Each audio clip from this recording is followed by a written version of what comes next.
Hugo Chavez was born on July 28, 1954, in rural Venezuela.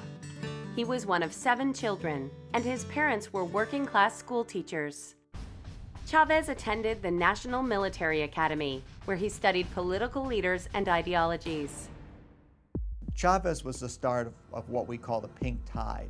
This idea that there was left-of-center leaders in Latin America.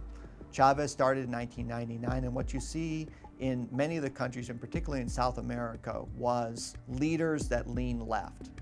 Chavez's political movement, Chavismo, was based on redistributing Venezuela's oil wealth into social programs. His policies were popular with the country's poor, less so with the wealthy. The upper classes, even the better off middle class people hated Chavez. He was, in their view, ruining the country and destroying the economy. As president of Venezuela, Chavez had a complicated relationship with the United States, and he pitted the countries against each other to gain support from his followers.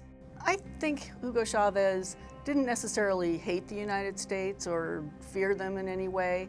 It was more that this was the country that had kept Latin America down all those years, and he was able to turn the impoverished masses' sentiments against the United States. After Hurricane Katrina, Chavez donated $1 million to relief efforts, and he offered free oil to hundreds of thousands of poor and homeless Americans. Chavez used the media very effectively. Most of the poor in Venezuela owned television sets, owned radios, and that was the best way to reach them because many of them were illiterate.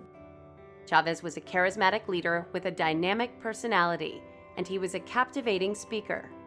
He appeared on television frequently and for long periods, but he was so animated and boisterous. People didn't really get bored listening to him for 4 or 5 hours at a time.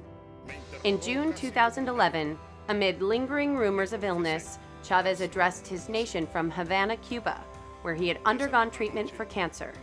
It's pretty typical among Latin American leaders to be circumspect about any health problems. Hugo Chavez's cancer, initially there were allusions to it in public, but it was more like a little problem that he had to take care of. Chavez declared himself cancer-free in 2012, but he died a year later on March 5, 2013, 5 months after being elected to a 4th presidential term.